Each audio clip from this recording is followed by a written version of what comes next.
Kamusta mga katribo? Sana'y lagi kayong ayos. Ngayong araw naman ay samahan nyo kami sa aming pakikipag-usap sa municipal officials ng bayan ng Bansud. Wow. Sapagkat kabilang nga sila sa aming school partners na tutulong sa amin upang mas mapaunlad pa ang aming paaralan. Kasama ko nga pala ngayon ang PTA officials ng Santo Niño Elementary School. Pagkagaling nga namin sa bahay ni Mayor Ronnie Morada ay dito naman kami dumiretso sa bahay ni Vice Mayor Rico Tolentino.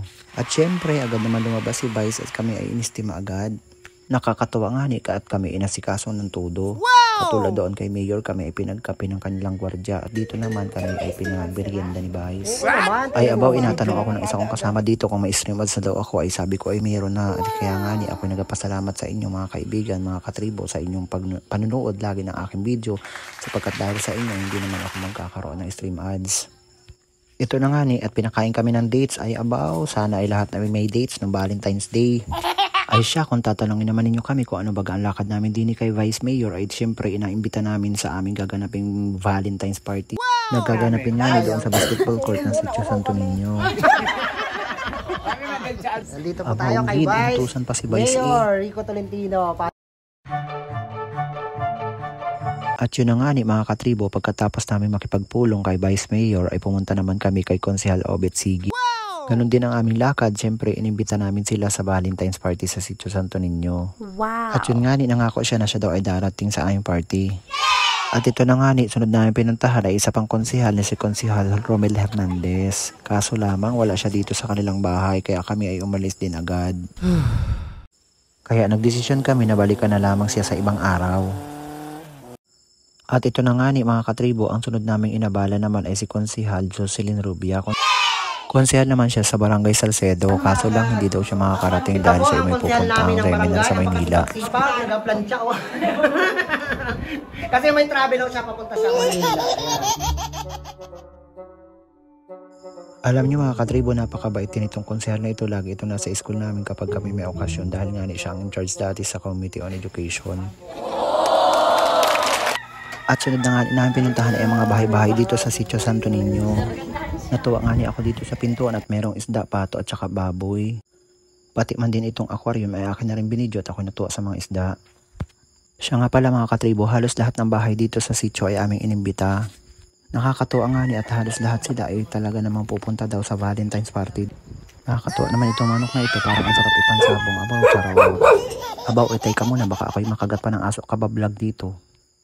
Nakakatuwa naman dito ang lunti ang palayan ako. Kailan kaya ako magkakaroon ng ganitong palayan ako? Pangarap lang naman.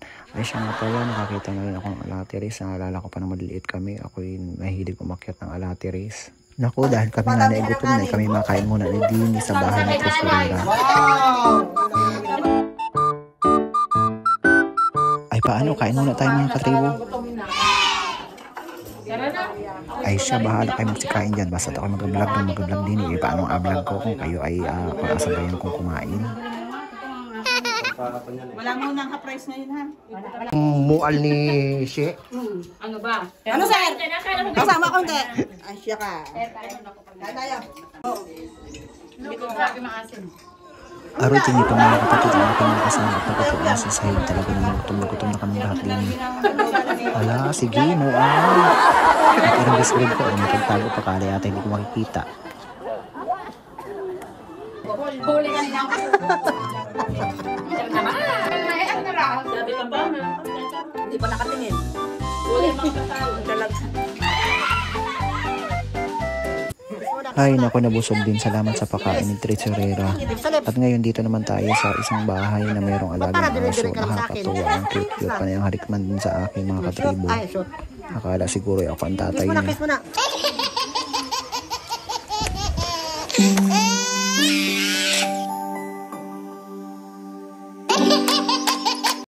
Dito nga ni pala yan mga katribo sa bahay ni Konsehal Onyot, isa sa mga councilors ng Salcedo. Nakakatuwa lang dito sa sitio na ito at lahat talaga ng mga magulang may katungkulan man sa barangay o wala ay mga tumutulong sa paaralan. Katulad dito, ang natatanging Jesus sa aming barangay kay Konsehal Jesus, tumutulong ang kanyang pamilya sa aming mga activity sa school.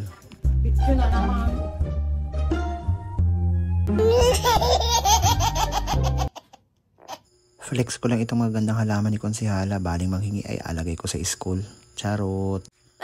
Lalo na itong mayana. Namiss ko ang pagtatanim ng itong mayana. Dahil paborito ko yan. Ito ka malikot naman. Pambihiya. Pampahiya. Yan guys, my birthday. Huli ka, kagkampang. Nagkampang. Minganak to.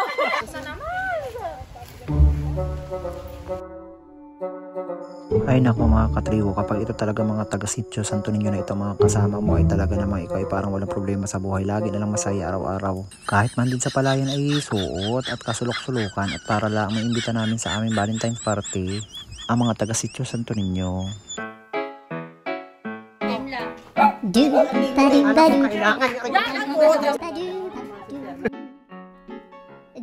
Dahil dyan, iba-vlog kita.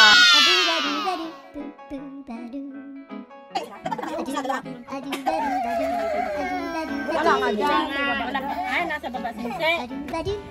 Dahil dyan, iba-vlog ko kayo. Nakakatuwa naman itong bata na ito. Ano ganda na sasakyan. Bali makisakay na yan. At ako'y napapagod na din sa mga oras na grief. Wow, ang cute ng dalawang ibon. Ay naku mga kasama, bilisan na natin. At ako talaga ina parang nagugutom Tandaan na. ang paliwanag. Sana may magpamalinda ulit sa atin. May birthday pa kaya ulit tayo madaanan. Aroy, saktong-sakto, jackpotin sa aming huling pupuntahan ay merong handaan. Makikain mo muna din eh. Salamat mga katribo. Please follow, like, and share. Tara, kain po tayo. Thank you for watching.